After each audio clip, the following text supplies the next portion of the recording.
Azeu, vous n'avez pas honte. Tout ce qui intervient dans ce dossier, vous n'avez pas honte. Ça, mais justement, c'est un sujet que je voulais aborder.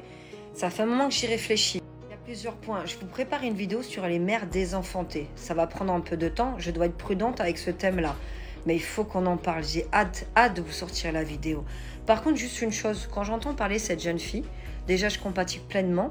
Moi, j'ai juste envie de vous dire une chose, de vous à moi. La plupart des personnes qui sont à la rue viennent de l'ASE. Donc, au final, c'est quoi l'utilité de l'ASE ? Je veux pas cracher sur l'ASE parce que j'ai rencontré des personnes incroyables. Vraiment, mais vraiment par contre. Hein, des travailleurs, attention, incroyables. Il y a déjà quelques personnes qui ont pu s'en sortir. Mais dans la globalité, c'est un secret de polichinelle. On est obligé de le dire. Je suis désolée.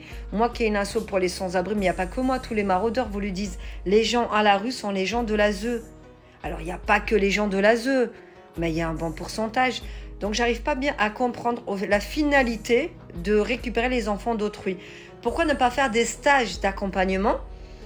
On les enlève quand il y a vraiment, oui, il y a de la violence réelle, du vous savez quoi est-ce ? Oui, bien sûr. Mais quand c'est un problème de gestion familiale, on ne peut pas faire des stages et des accompagnements. En plus, ça crée des travails.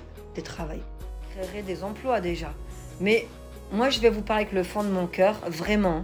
En tant qu'enquêtrice média, je me suis beaucoup renseignée aussi sur cette facilité qu'a notre pays à enlever les enfants, à déraciner les enfants de la famille. C'est vraiment ancestral.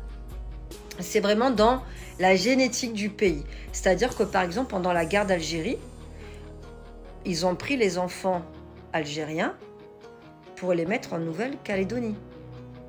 Non, mais c'est lunaire. C'est-à-dire que même eux, ils ont su plus tard qui venaient d'Algérie.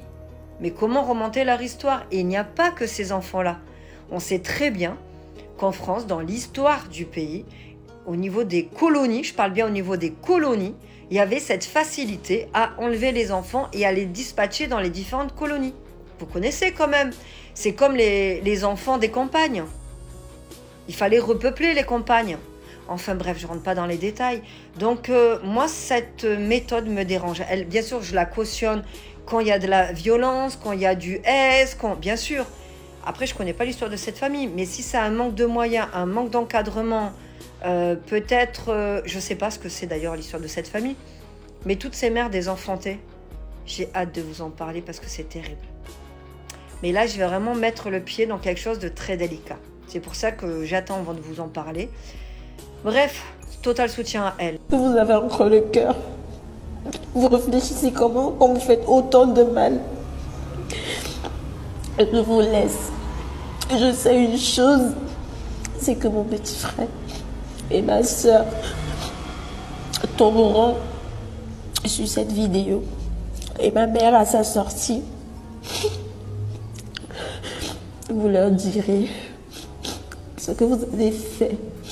Vous m'avez détruit. Vous avez détruit toute ma famille. Je n'ai plus de famille. Vous voulez que je reste vivre. Pourquoi? Pourquoi est-ce que je dois vivre? Vous n'avez pas honte? Azeu, vous n'avez pas honte? Tout ce qui intervient dans ce dossier, vous n'avez pas honte? Et c'est que ma soeur, elle va grandir. Elle va vous haïr. Mon frère aussi va rester se venger. Un jour, quand il grandira, je vous laisse.